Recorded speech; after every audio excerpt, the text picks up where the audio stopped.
Hello friends, आप सबों का स्वागत है आपके अपने यूट्यूब चैनल बर्जेस स्टडी में। दोस्तों, मैं आप लोगों के लिए लेकर आया हूं मिक्सचर जीके का पार्ट 1। चलिए दोस्तों, पहला प्रश्न को देखते हैं। पहला प्रश्न है, चंद्रशेखर आज़ाद किस अन्य नाम से क्रांतिकारी गतिविधि किया?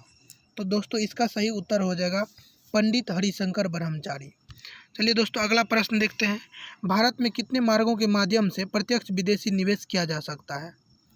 तो दोस्तों, इसका सही उत्तर हो जाएगा ऑप्शन सी, यानी भारत में 2 मार्गों से प्रत्यक्ष विदेशी निवेश किया जा सकता है। दोस्तों, यहाँ मैं बता दूँ ये 2 मार्ग कौन कौन सा है। एक है स्वचालित मार्ग और एक है सरकारी मार्ग। यदि दोस्तों आप लोग चाहते हैं कि मैं सभी प्रश्न का डिटेल्स करूँ, कुछ न कुछ जो ऑप्शन रहता है उसके बारे में कुछ बताऊँ, तो आप लोग कमेंट्स में लिखिएगा।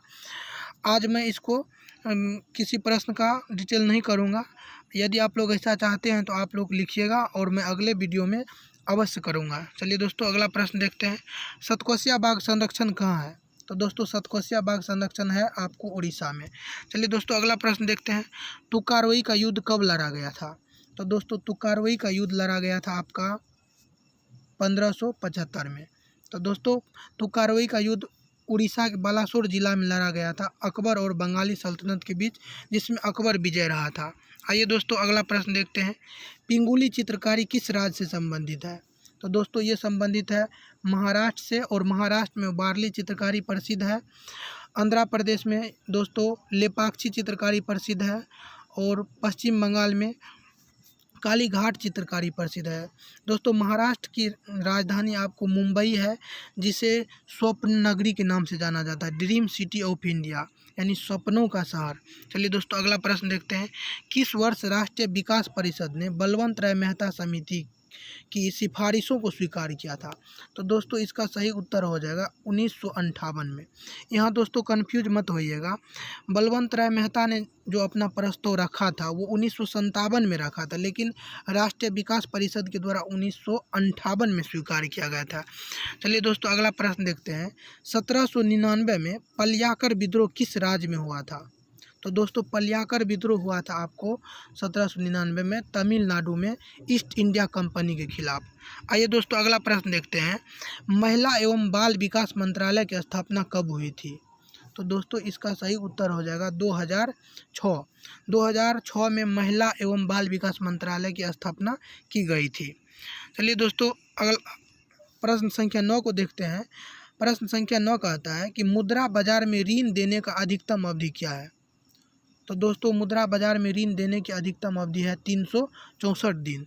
क्योंकि मुद्रा बाजार में दोस्तों ऋण देने की जो अवधि होती है 1 वर्ष के भीतर होती है, इसीलिए 364 दिन ही सही उत्तर होगा। 65, 365, 366 और 67, या कहीं ऑप्शन में 1 वर्ष दिखे तो वो भी नहीं होगा, क्योंकि 1 वर्ष के भीतर है। यदि आपको कोई कहे कि आपका अंक 1 और 10 के बीच है, तो इसका मतलब कतई नहीं है कि आपका अंक 10 है। 1 और 10 के बीच में, यानी आपका अंक जो होगा 2 से लेकर के 9 तक कुछ भी हो सकता है। तो इसीलिए सर मुद्रा बाजार में जो ऋण देने का अधिकतम अवधि है ये 364 दिन होगा। चलिए दोस्तों, अगला प्रश्न देखते हैं। किस खेल में बाएं हाथ से खेलने की अनुमति नहीं है? जी हाँ दोस्तों, यहाँ बाएं हाथ से खेलने की अनुमति नहीं है। तो इस खेल का नाम है पोलो। दोस्तों, यदि पोलो की बात करें तो घुड़सवारी खेल के अंतर्गत जो आता है उसमें सबसे पुराना पोलो है। चलिए दोस्तों, अगला प्रश्न देखते हैं। वह पहला देश जिसमें भारत से बाहर बौद्ध धर्म का प्रचार हुआ था? तो दोस्तों, ये देश है श्रीलंका। दोस्तों, श्रीलंका में भारत से बाहर सबसे पहले बौद्ध धर्म का प्रचार अशोक के पुत्र महेंद्रा ने किया था। और दोस्तों, श्रीलंका में जो आपको संसदीय सीट है वो संसदीय सीट है 225। चलिए दोस्तों, अगला प्रश्न देखते हैं। मुंद्रा बंदरगाह किस राज्य में है? तो दोस्तों, इसका सही उत्तर हो जाएगा ऑप्शन ए। मुंद्रा बंदरगाह गुजरात के कच्छ जिला में है, और यह बंदरगाह निजी क्षेत्र का सबसे बड़ा बंदरगाह है। चलिए दोस्तों, अगला प्रश्न देखते हैं। लोकगीत भवैया किस राज्य से संबंधित है? तो दोस्तों, लोकगीत भवैया जो है ये आपके पश्चिम बंगाल से संबंधित है। और दोस्तों, पीछे मैंने आपको बताया है कि पश्चिम बंगाल में एक प्रसिद्ध चित्रकारी है जिसका नाम है काली घाट चित्रकारी। चलिए दोस्तों, अगला प्रश्न देखते हैं। शब्द बिग किस खेल से जुड़ा है? तो दोस्तों, शब्द बिग जो है ये आपको दौड़ से जुड़ा हुआ है, यानी रेस से जुड़ा हुआ है शब्द बिग। चलिए दोस्तों अगला प्रश्न देखते हैं, निम्न में से किसे सरेंद्री वनम कहा जाता है? तो दोस्तों सरेंद्री वनम के नाम से साइलेंट वैली नेशनल पार्क को जाना जाता है, जो आपको केरल में है। यहाँ दोस्तों बी में टिक लग गया है, बी नहीं होगा, इसका सही उत्तर हो जाएगा साइलेंट वैली नेशनल पार्क, जो साइलेंट वैली नेशनल पार्क आपको केरल में है। दोस्तों मधुमलाई की बात करें तो ये तमिलनाडु में है, और पेरियार नेशनल पार्क ये भी तमिलनाडु में है। चलिए दोस्तों देखते हैं प्रश्न संख्या 16। प्रश्न संख्या 16 कहता है कि लोकसभा के सभी संसदीय समितियों के अध्यक्ष की नियुक्ति कौन करता है? यानी संसद में जो भी समिति होते हैं उनमें जो अध्यक्ष होंगे उन लोगों की नियुक्ति कौन करेगा? तो उन लोगों की नियुक्ति करेंगे लोकसभा अध्यक्ष, यानी उन लोगों की नियुक्ति करेंगे लोकसभा अध्यक्ष, ऑप्शन डी। चलिए अगला प्रश्न देखते हैं।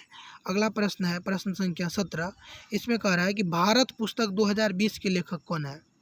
तो दोस्तों इसका सही उत्तर हो जाएगा option A, doctor APJ Abdul Kalam, जिसे मिसाइल मैन ऑफ इंडिया कहा जाता है। इन्हीं के द्वारा विंग्स ऑफ फायर लिखा गया है। चलिए अगला प्रश्न देखते हैं दोस्तों, 18 है अगला प्रश्न संख्या 18। एक पक्षी जो शांति का प्रतीक है, तो दोस्तों इसका सही उत्तर हो जाएगा डव। दोस्तों यहाँ आप लोग कंफ्यूज मत होइएगा, डव पक्षी को शांति का प्रतीक माना जाता है, और जैतून की जो शाखा है उसे भी शांति का प्रतीक माना जाता है। दोस्तों यही डव पक्षी है जो अपने चोंच में जैतून की शाखा को दबा करके उड़ता हुआ चित्रित किया गया है, इसीलिए डव पक्षी को शांति का प्रतीक माना गया है। और डव पक्षी का जो वैज्ञानिक नाम होता है वो होता है कोलबिंडा, कोलबिंडा, याद रख लीजिएगा दोस्तों, कोलबिंडा। चलिए दोस्तों अगला प्रश्न देखते हैं, लुक ईस्ट की नीति किसने अपनाई थी? तो दोस्तों इसका सही उत्तर हो जाएगा ऑप्शन सी, लुक ईस्ट की नीति PV नरसिंह राव ने 1991 में अपनाई थी, 1991 में। दोस्तों अभी वर्तमान में प्रधानमंत्री नरेंद्र मोदी के द्वारा लुक ईस्ट का नाम बदल करके लुक एक्ट कर दिया गया है, इसे आप लोग दोस्त याद रखिएगा क्योंकि ये आप लोगों को बहुत काम आने वाला है। चलिए दोस्तों अगला प्रश्न देखते हैं, लोकतंत्र में सत्ताधारी पार्टी किसके प्रति उत्तरदायी होते हैं? तो दोस्तों लोकतंत्र में जो सत्ताधारी पार्टी होती है ये जनता के प्रति उत्तरदायी होती है।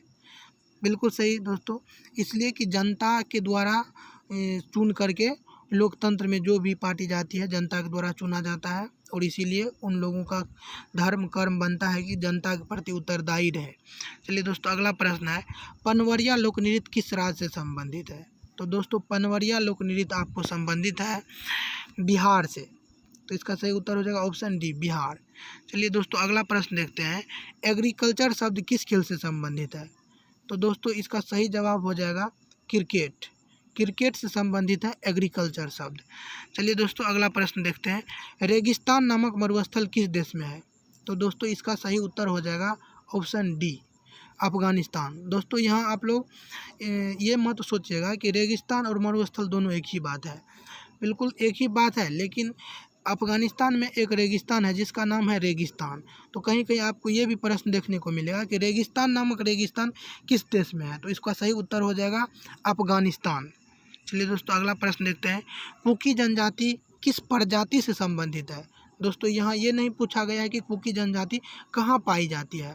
यदि ये पूछा जाता है कि कहाँ पाई जाती है तो सही उत्तर होता है मणिपुर, मणिपुर। तो यहाँ पूछा जा रहा है कि कुकी जनजाति किस प्रजाति से संबंधित है, तो दोस्तों कुकी जनजाति मंगोल प्रजाति से संबंधित है। तो यहाँ दोस्तों याद रखना आसान है, कुकी मणिपुर में पाया जाता है, ये सबको पता है, और मौ से मणिपुर और मौ से मंगोल। चलिए दोस्तों अगला प्रश्न देखते हैं, लोकसभा के लिए पहले मध्यावधि चुनाव कब हुए थे? तो दोस्तों इसका सही उत्तर हो जाएगा ऑप्शन बी, 1971 में। तो दोस्तों मैं आप लोगों के लिए फिर अगला पार्ट लेकर के आऊँगा। यदि आप लोगों को ये प्रश्न की जो सीरीज हमने चलाया है ये यदि आपको अच्छा लग रहा है तो आप लोग कमेंट में ज़रूर लिखिए कि ये अच्छा लग रहा है, तो मैं इसका पार्ट 2 लेकर के आऊँगा। बिल्कुल दोस्तों आप लोगों के लिए मैं इसी तरह से पार्ट बाय पार्ट महत्वपूर्ण प्रश्न का जो सीरीज है जो परीक्षा में अक्सर पूछा जाता है, आजकल के परीक्षा में इसी तरह के प्रश्न पूछे जाते हैं, और जब स्टूडेंट एग्ज़ाम हॉल से निकलते हैं तो बोलते हैं कि कहाँ से पूछ लिया पता ही नहीं चला। तो दोस्तों मैं इसी तरह का प्रश्न लाऊंगा जो आपको परीक्षा में मददगार साबित हो।